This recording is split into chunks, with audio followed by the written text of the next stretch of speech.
Hello, I'm Holden Smith. I'm one of your global ambassadors for the Wong Center. I'm here today with Zackery, and we're going to talk about their time studying abroad in Oxford. So let's just dive right into this. Zackery, do you want to introduce yourself? Hey, I'm Zachary. I'm a senior this year. As Holden just said, I studied abroad in Oxford, England last year. I'm a history major, and it's part of the IHON program, so I study with that. hmm So, So I guess one of the important questions when I first ask people doing this interview is, why did you choose the program you did? So yeah. yeah. So there are a lot of reasons, but I think the most important one is what Oxford in particular has to offer. The hmm really cool thing about Oxford is that you get to spend a lot of your time there on really, really focused study of a topic that you pick out. And a lot of the other programs just kind of let you take classes like you ordinarily would. But at Oxford, because you get to choose what you study and spend a lot of time working on it, I was able to kind of pursue what I'm interested in researching. hmm That really stood out to me, and it was a really great experience to be able to do that. Okay, we'll get into what you studied in a couple minutes, and assuming you did this tutorial like anybody else that went to Oxford and all the other stuff. So we'll discuss that because that's always really fun to talk about why you chose the thing you did, and if I hope you had like the mind baby where you got to actually design the class yourself. But one of the like big things about studying away is what it's like coming back. So I know personally that Oxford is a really challenging program and that it's a very different lifestyle than it is back at PLU. Did you find coming back home was like a culture shock almost or an academic shock? Yeah, I think academically, Oxford prepared me for return classes very well. Huh. Because Oxford was so rigorous, I was able to kind of, I don't have to spend as much time writing papers now because I'm a much faster writer and a much more effective thinker, I think. hmm I did notice things culturally, though. The UK is kind of interesting because if you weren't paying close attention, you might be able to think you were still in the US, but hmm then there are all sorts of things that are really different. So I started noticing things about like the physical space, especially when I got back, because buildings are smaller in the UK. The roads are usually smaller, right? Block sizes are smaller. Our houses, our rooms were smaller. Everything is smaller there. So the main thing that happened when I came back is it was like, oh my God, everything's huge in the US. I didn't realize how much everything was just like expansive here. And that was just like a weird thing that I wasn't expecting to notice at all, but it really jumped out to me. More even than like culture, just like physical space and how hmm much we use here was really stood out after being in the UK for a while. Huh. I mean, I studied in France, and I can kind of imagine that concept. But coming back, I didn't feel that way. That's really interesting that that's something that actually like impacted you when you got back, and noticing that like the active room you're just sitting in is comparatively bigger because we have more space. Huh. Mm-hmm. That's actually really interesting. So a lot of like fear for students when they first start applying for programs is that they don't really know what they're doing. Is there anything you remember when you were applying that you could maybe tell a student that would help it easier, or if there's anything they could do now to start preparing even? Because I remember my process, and I just remember that I had to start planning. I had to start planning like months in advance, and I had to start getting an actual schedule down, or I felt overwhelmed. Can you agree with that? I can agree with you. I think that there's an element of kind of insecurity that we have when we're thinking about going somewhere and doing things that we've never done before. That's in a completely different space. I can give kind of specific pieces of advice, but I think the most important one is that you're probably going to feel a little bit like that no matter what you do, and it's okay. Once you get there, you will start meeting people, and after a little bit of time kind of settling in, you will feel a lot better, and you will get comfortable with being over there. I think that's a common experience where people kind of settle into hmm wherever they are after some time. So having a fear before applying is understandable. Know that you will probably get over it and you will probably be fine.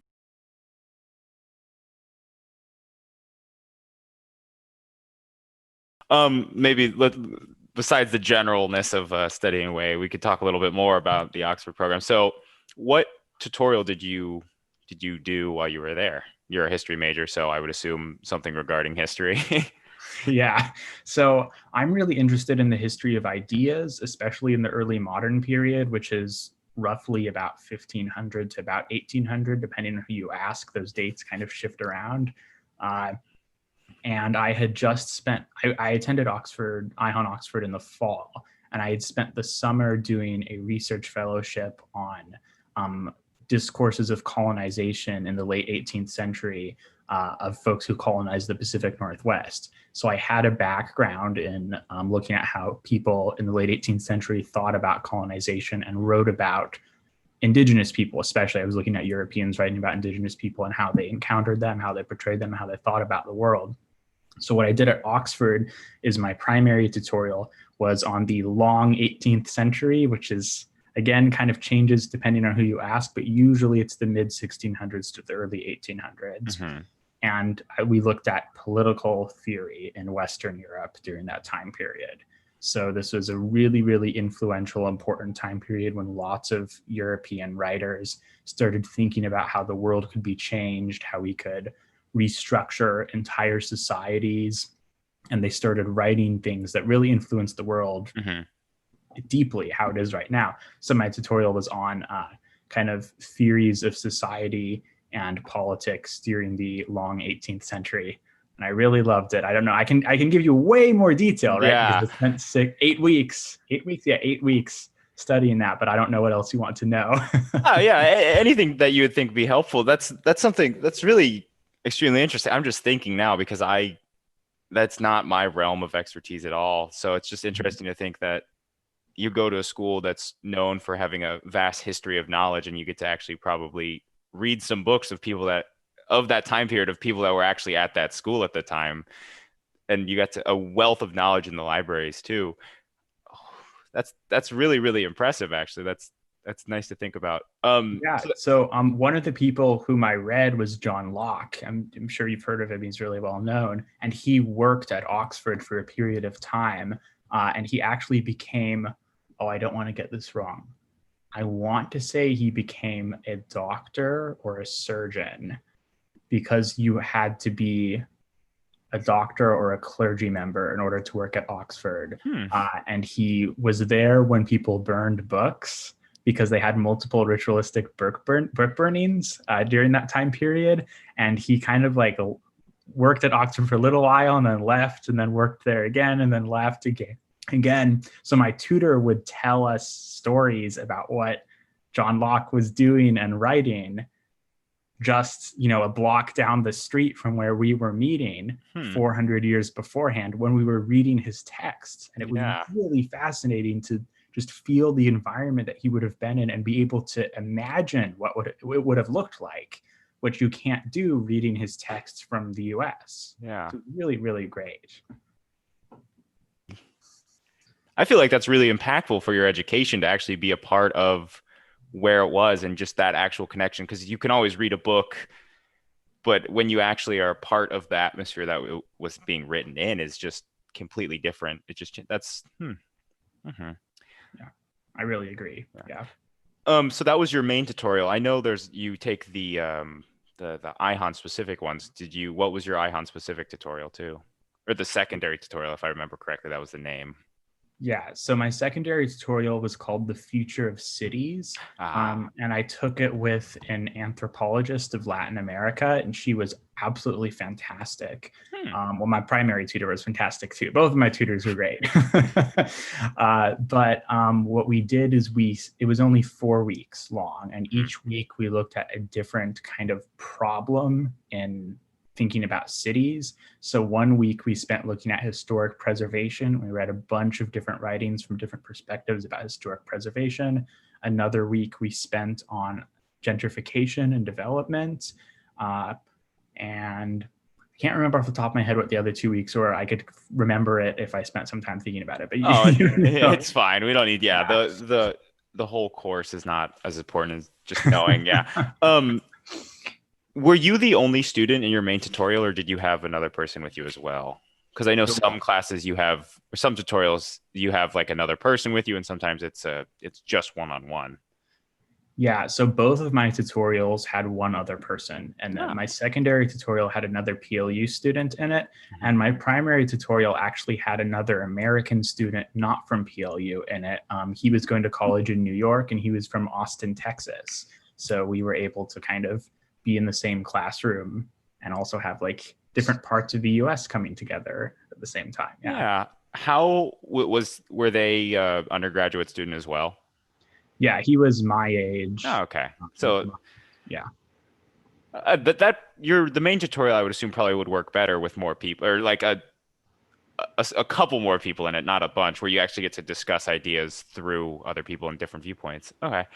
Um, so one of the big things about this program is that it's like people see it and they're like, I have to write 9 papers in like 4 weeks. Oh my God, I don't think I could ever do that.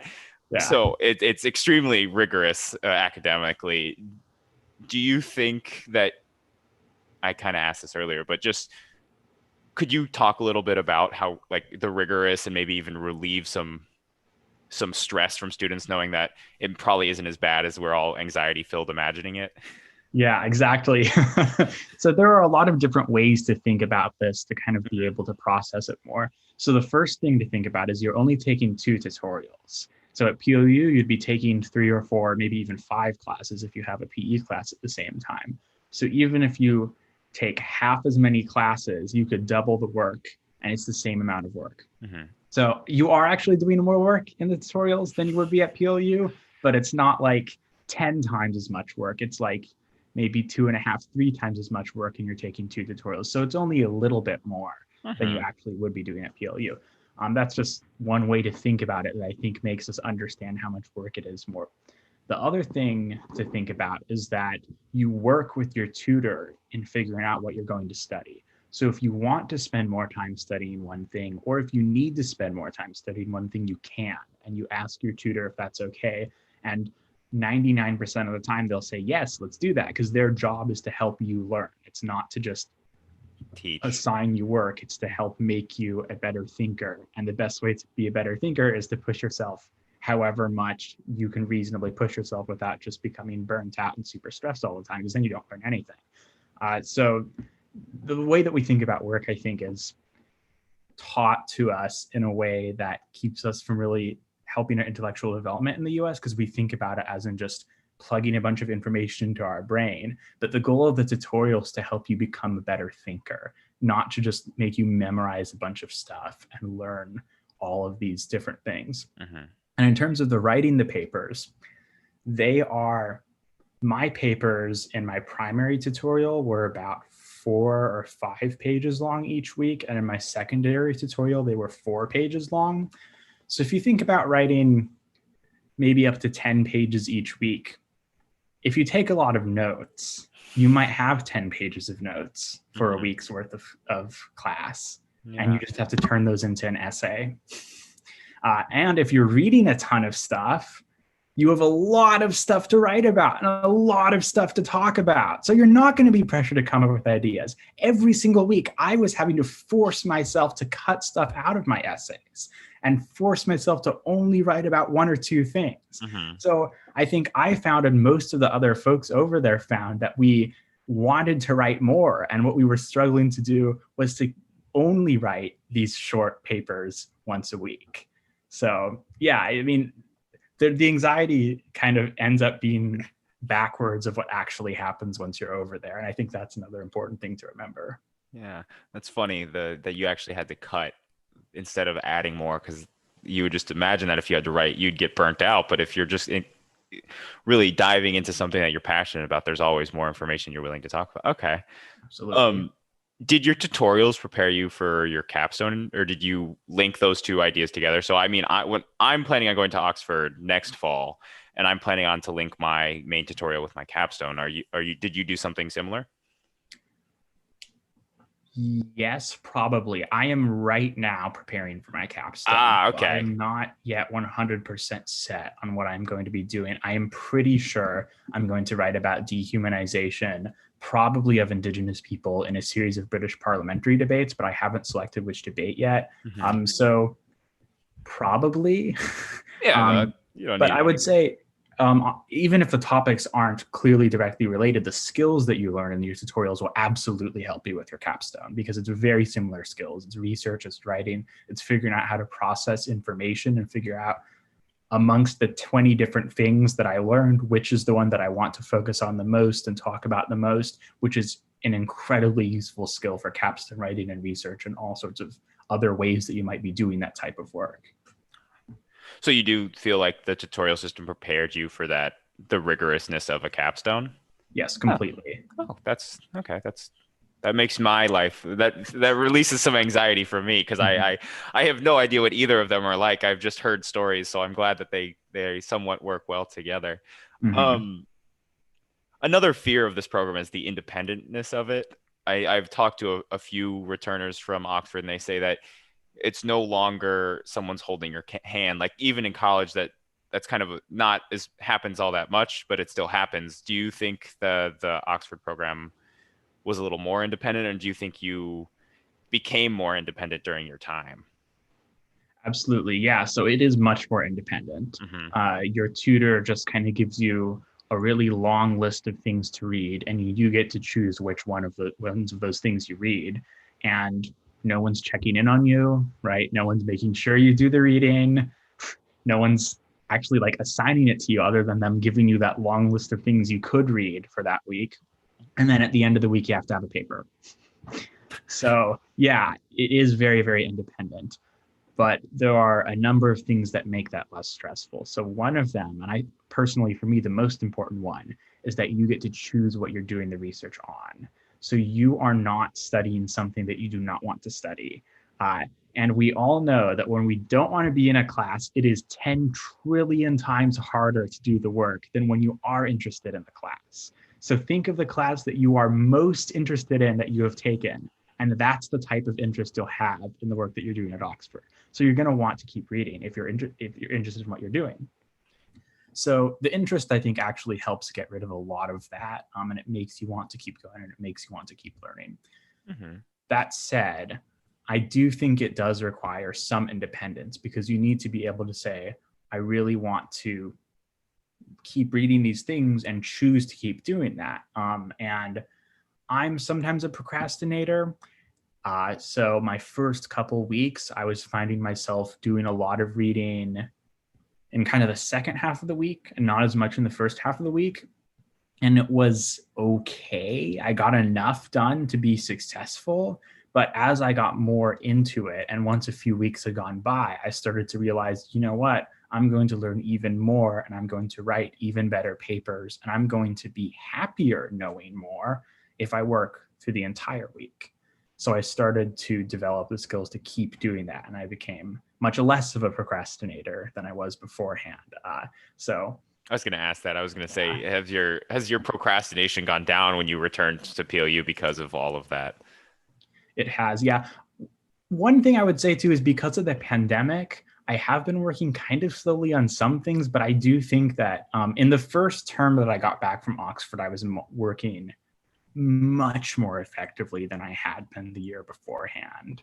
So yes, I yeah. think you get a break for a pandemic. I don't think you can beat yourself up too bad that you're a little more procrastinating because the world is turned upside down. Do you remember your site? What were they called? Site tours? No, not site tours. I can't. The the excursions where you got to go and see different parts of not Europe, but the UK. What was a couple of those, or could you tell a little bit about them? Yeah. Study tours. So Study tours is what they're called. Thank you. Sorry, I just the word lost my brain. no, you're good. I knew what you meant. Perfect. Yeah. Traveling not on your own. There we go. Uh, um, yeah, so we did a few. The one that stood out the most was that we went to London. I guess the ones that stood out the most. We went to London a few times, and the first time we went to London, we went on what was kind of the official tour of London. So we went through central London. We saw Buckingham Palace, the Eye of London, Westminster Palace, Westminster Abbey, and the cathedral there, and all those things. And that was kind of what the tourists are supposed to see of London. Hmm. And then a couple weeks later, we went back to London again and we spent 3 days. I want to say it was either 2 or 3 days in a hotel. And each day we went out and traveled through parts of London that weren't where all the tourists are going to go. So we took the underground all through different parts of London. Our hotel was kind of in a nice area, North London, but we traveled through lower income areas. We went all the way, we went down to this area called, what's it called? Oh, the Spitalfields, and went to a museum of immigration there, which was really cool. It was one of the only museums of immigration that I think are in the whole UK or Western Europe, in an old synagogue. So it was this really cool old building. And then we traveled all around in a circuit in London. I wish I had a map, because we were in North London, and then we went to East London, and then we went south across the Thames. The Thames is east to west. And then we went all the way down to the southern part of London. And then we took a bus, which shimmied its way back up to North London. So we got to see all these different parts of the city. And London is a huge city. It's larger than any city in the US. It has, I think, 9 million people. Maybe more than that, which is larger. New York doesn't have that many people, and it's the largest US city. So being able to kind of experience all of these different parts of this massive, massive city was absolutely fascinating. And it gave me, I felt an understanding of kind of British identity and Britishness that I wouldn't have got if I only went to the extremely touristy areas of London. And I really, really enjoyed that. I also like walking around cities and seeing things that aren't super touristy, though. Yeah, me too. I love taking the metros in all of the French cities and just kind of going around and just getting off on a random stop in some random part of the city and just kind of seeing what it's like. Yeah, it's great, isn't it? Yeah, it truly is. Seeing the Eiffel Tower has its perks, but at one point you want to see the things that the normal people of Paris see, or of London. Absolutely. In your case. Do you have any little stories you would like to tell as we wrap this up? Is there any a little story, a little unique bit, or a little gem of UK or IHON-Oxford program that you'd like to share? You're putting me on the spot. Yeah, I am. This is the fun one. If I can bring up, I interviewed Raven. I believe they went a year before you, and they brought up the trashing, I believe is what it's called, where the people that take the huge test at the end of the year, when they get out, all of their friends dump silly string on them, shaving cream, and they're full what is the garb called? The regalia. The robe. Yeah. So I wasn't there for that, because that happens in spring, and I went in the fall. Okay. Yeah, gosh. There are so many little kind of moments. Oxford itself is a ridiculously beautiful city. You look up pictures of it and you don't realize how beautiful it is until you go there. The pictures do not do it justice at all. So just walking around and looking at the buildings you are around, it's oh my God, I am in the most gorgeous place on earth. So yeah, there were obviously you walk around Oxford a lot, so I became pretty familiar with the city. There were days when I would kind of just wander, and there was one day when I wandered kind of out into the countryside a little bit, and it was cool because I was in downtown, and then I went into a park, and then I crossed over a river, and then I was in the middle of nowhere, and there were cows and stuff around me, and I had to walk all the way out through the farmland, through a dirt road, which then turned into a 1-lane paved road, which then turned into a 2-lane paved road, which then turned into a main road, all the way back to where we lived. And it was really cool because it felt like in an hour of walking, or even less, you could be essentially in the countryside from central Oxford, because it's a pretty small, compact city surrounded by farmland. And it's really, really cool to be able to do that. It's also very pedestrian friendly, as I'm sure you experienced in France. So you can kind of go wherever. Yeah, I feel the same way about X. I remember taking a 15-minute bus ride and just kind of being in the middle of nowhere. I was seeing farms, vineyards, and cows and goats. I'm just I'm not in a city anymore. I don't even know where I am. Yeah, and you can't do that here. No, if you're in downtown Tacoma, you can't walk for a half hour and be in practically what feels like wilderness. You'd be in slightly less downtown Tacoma. Yeah, exactly. You'd be in a suburb. Yeah. Exactly. Huh. And that goes well in with the sizing thing that you mentioned earlier, is that we deem space differently here, that like you leave the city and you're in suburbs, not really countryside, which would just different values of a country, I guess. Yeah. Thank you, Zachary. This was amazing. This was done really well, and I hope you get to reflect a little bit, remembering your time in Oxford, because that's kind of the point of this, is just to let you rethink about everything. So I'm glad you did this. That's all I have. So thank you for coming. Uh, Wonderful. Thank you, Holden. Thank you. Have a good one. Yeah, you too.